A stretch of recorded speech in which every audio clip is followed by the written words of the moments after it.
In this video, learn about part grids, what are they used for, how do you make them, and some ideas about how you might use them in your own projects. Welcome to Roblox Snippets. Alright, we're going to create a part grid that will cover our entire base plate, and we'll do that for a start, and then I'll explain perhaps more about how useful that could be to you.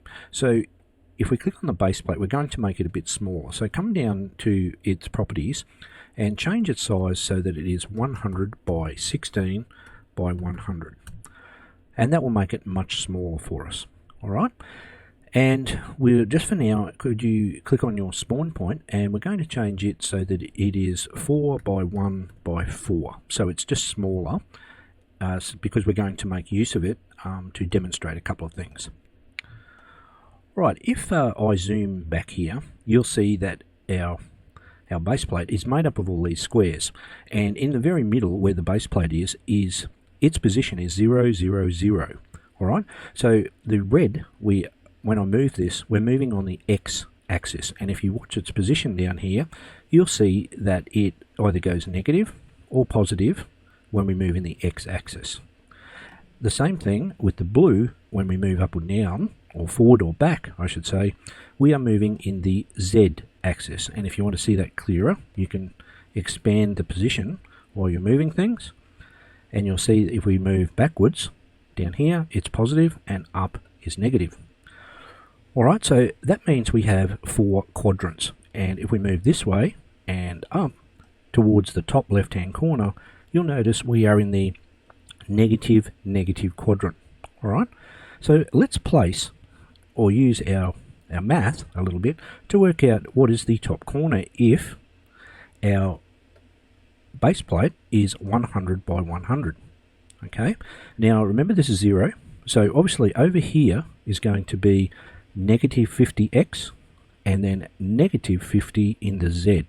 So I'd like you to click on our spawn point, and we will move it to be there. So its position will be minus 50, comma, and 0.5, so that it sits just above the base plate, and minus 50. And when you do that, if you then hit F on your keyboard to focus in, you'll notice that it has moved to the corner, and that little blue dot is perfectly aligned with the corner of our base plate. Now the reason for that is that that dot is what's used to align our parts. Now you can move that, however we're going to leave it where it is and work around it. Now we made our spawn point 4 by 4, so it's 4 studs wide and 4 high. So it's halfway, so we want to move it back 2. So if you come up to model and click on move and 2 studs, you can drag it back 2 in the X and down 2, and it will align perfectly with the corner of our base plate. Alright, so I just wanted to do that so you get a visual idea of what we're going to do, because we're going to use this as our starting point, and then we're going to create parts that will run across the base plate and then move down a row until they cover the entire base plate perfectly, no matter what the size. And also you can change the size of the parts, etc. as well, and it will still all line up. Okay, so with that, let's put our spawn point perhaps down near the bottom here somewhere, and grab the green handle and drag it up in the air, and that will get it out of our way, and we can look at our work when we spawn our parts, or create our parts I should say. So we'll come to the server script service and click on plus and add a script, and we'll call this our grid script. And we can come in and delete our hello world, and we're ready to go. Alright, now as I said, we're going to create a part, so we'll deal with that for a start, and we're going to use a function to do that. So we'll create the function first, so a local function, and we'll simply call this make grid. Okay, so this will do all the hard work for us with our code inside here, and then we can call it from outside. So we don't forget that later, you can take a copy of the function name up here, click on Command or Control C, and paste it just below the function, and it will run when we run our game. Right, inside of our make a grid here, let's first deal with making the part. Alright, so we'll say local part will equal an instance dot new of part.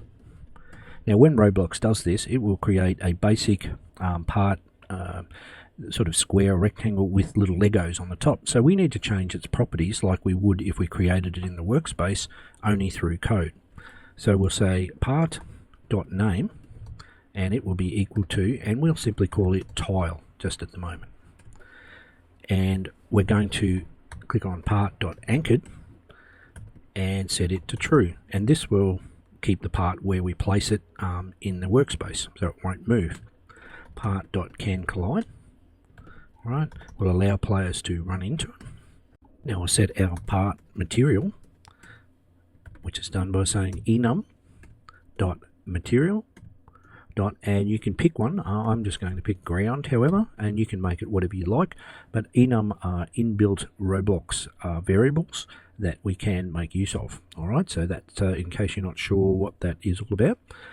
And now we'll set its the part's color. So part.brickcolor will equal brickcolor.new, and I'm going to use fawn brown.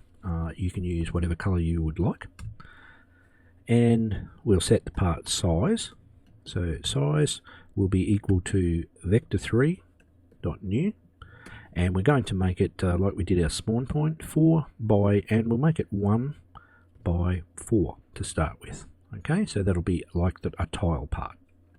Now we'll set the part's position by typing part.position equals vector3.new, and we will set it to the middle, so 0, comma, and remember we want half the height, so we'll put 0.5 and 0, and that will place it in the middle of our base plate.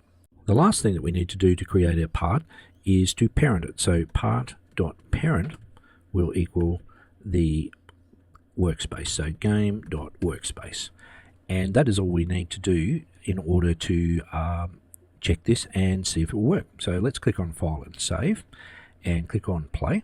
Alright, I'm all loaded in, so if I run down and have a look, you should see we have one little tile in the middle of our base plate, and if we have a quick look in the workspace while it's running, click on the tile, you should see all of the properties have changed and we have positioned it in the middle. Alright, so if that's all working for you, we can go ahead and stop and move on and add some more functionality to our script. We now need to create some variables that will let us make changes when we change our base plate and our part size. So scroll up to the top of our script here, and we'll create two variables up here to start with. The first one will be called local base x, alright, and it will be equal to game.workspace.baseplate.size and .x, and that will get how wide our base plate is. Even if we change it, this script won't break because we're using these variables. And we will also need one that's almost the same, which is base z, and it will be game.workspace.baseplate.size.z. So that gets us our x and z, and now what we'll do is we will make a calculation for getting where the first tile should go up in the top left hand corner of our base plate. So we'll call this our base x start, right, and it will be equal to, now there's a little bit of a calculation, so the first thing that we will do is take base x and divide it by 2, okay, and then we're going to minus and just put in a set of brackets here. Now we want to use the size of the part that we're going to use, and at the moment it's 4, so just above this let's create a variable called part size and set it to 4, okay, and we want to divide this in half, so we'll take the part size and divide it by 2, and once you have it looking like this, I'd like you to put a set of brackets at the beginning and then one at the end, and we just want to multiply this all by -1, okay, and that will give us the x position based on our part size of 4. So as you might guess, we need another variable called base z start, and you can copy and paste this entire thing here and just put it down on the next line, except we need to change the X to be a Z. Okay, and that takes care of those variables. So let's now put those variables to use down here. And if we have a look at our part that we're building, we can insert them in here. So part size, let's make both of these are the same. So we can simply put in here part size instead of 4. And for our Z, part size instead of 4 there as well, because we want them to be square. All right, that's how we're going to run this. And now our position, instead of the zeros, let's put in here our start X. So base X start, and we'll put in here our base Z start. And now our part should be created in the correct spot. So let's go ahead and click on File and Save and Play to check. Alright, so I'm loaded in and running over. Let's make sure that our tile has been created where it should. And there it is. It is perfectly aligned with the corner of our base plate. So we are ready to move on and now put in place the loops, etc., that will cover our entire base plate. Alright, in order to cover our base plate, it's relatively simple now. So in our Make a Grid function, at the very top, just drop down a couple of lines and make a bit of space at the top here, and we'll create a couple of loops. Alright, now what we want to do is work out how many tiles we want to run across here based on the size. Okay, and then it'll be the same coming down this way. So for that reason, just above our function here, let's create another variable called local rows and columns. Okay, so cols, and we'll do a quick calculation here. So if we take base X, which is the width of our base plate, and divide it by the part size, then that should give us the number of tiles that need to be created. And we can use that information then down here in a loop. So we'll say for j equals 1 up to rows and columns, so it will count up to however many there are, and run the code that is inside of this.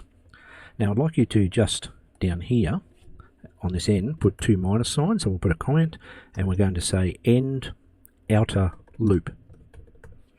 Alright, and then inside of this one here, we're going to make another loop, and we're going to say for I, okay, equals 1, comma, rows and columns, do, and hit enter. And then I'd like you to, at this end inner loop. Now the reason I'm asking you to do this is because we want to insert some code in between these shortly, and it can get confusing about which end is which when we start moving things around. Alright, now what happens if you've never used loops in loops? When the code runs, or this function runs, this outer loop will start running the first time, so j will be 1. Alright, it'll get to this loop here. This loop will run completely, alright, so right up to however many tiles there are, and then end, and then come through to the end of this first one, and then the first loop will go, j will go to 2, and then this will run completely again. Okay, so effectively what this does is let us print out a row of tiles, move down one, reset, and print another one. Okay, so in the inner here, this is where we want to actually put all of our code here. So what I'd like you to do is just drag over the top of this. So don't put the end in there, just all of the part, and then hit Command or Control X, or you can right click and cut. Click inside the inner loop and Command or Control V to paste it in. Alright, or right click and paste. So now this is going to run over and over, but each time that this runs through, we want to change our positions base X. Alright, so down the bottom, just after we parent this, drop down a line, and we're going to say base X start, and we'll say plus equals the part size. Alright, and that will move our X across one at a time across the screen. Alright, now once that has happened, and it runs through right over to the right. We want to move down a row. So just below this, at the end of your inner loop here, hit enter, and we want to reset this base x back to where it was. So we can do that just by coming up and taking a copy of this whole line here and doing the calculation again. So paste that in here and then drop down, and now we want to say base z start plus equals part size. Alright, and that will complete our entire coverage of our base plate. So let's give that a test. So file and save, and let's play. Okay, I'm all loaded in, and as you can see, my base plate is completely covered perfectly right to the corners. Now you can also stop this here, and if you want to come in now or over to your workspace and click on the base plate, and let's change this to be, now it needs to be an even number, but let's say we change it to be 400 by 16 by 400. Right, so we make it a bit bigger, and then we run it without doing anything else.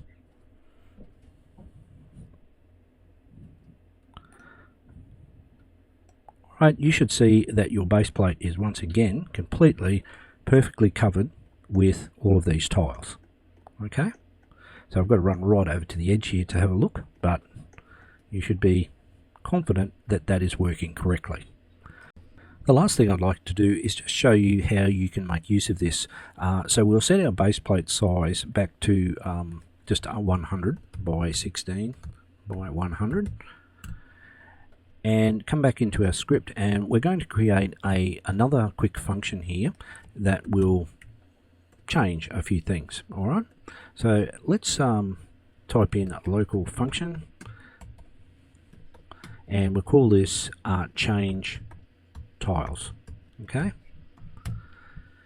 now in here what we're going to do is, once we have got all of the tiles, then we're going to do something with them. So in order to collect them a little bit better, come up to your workspace and we'll click on plus and add a folder, and we're going to call this all tiles.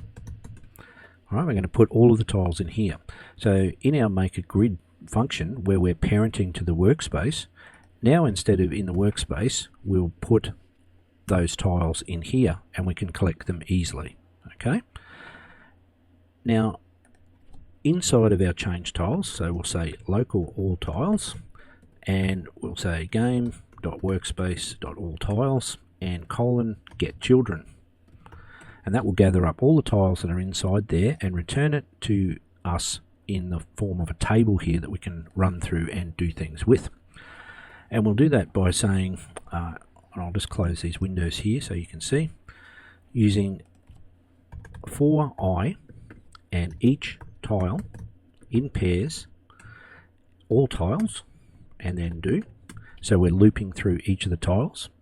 And now what we'll do is we'll create a random number that will change each time we run through each tile, and depending on what that random number is will depend on whether we make use of the tile. So let's say local change will equal math.random, and we'll say between 1 and 10. So each time it'll pick a number between 1 and 10. And with that information we can create a conditional statement to say if change is, say, less than 2, then we will do something with that tile. And if that is the case, we will, let's say we say each tile dot material, we will set that to be equal to enum dot material dot cobblestone, and we can set its size. Let's say each tile dot size, right, will be plus equals vector3 dot new, and we'll add to it 8 studs.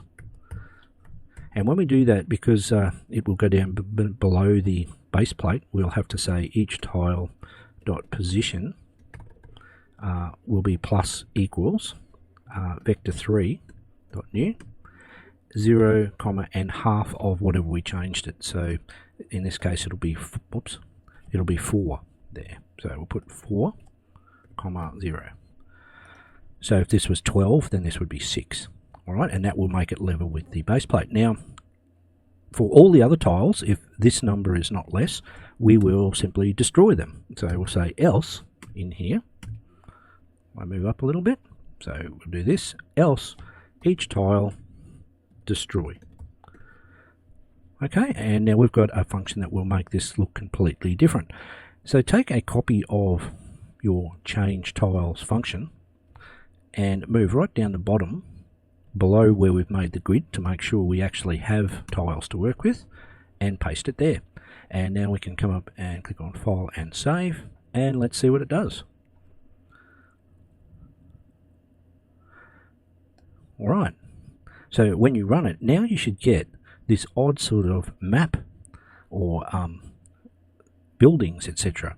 Now you can use this and you could add to your script to create mazes and buildings and dungeons and all sorts of things.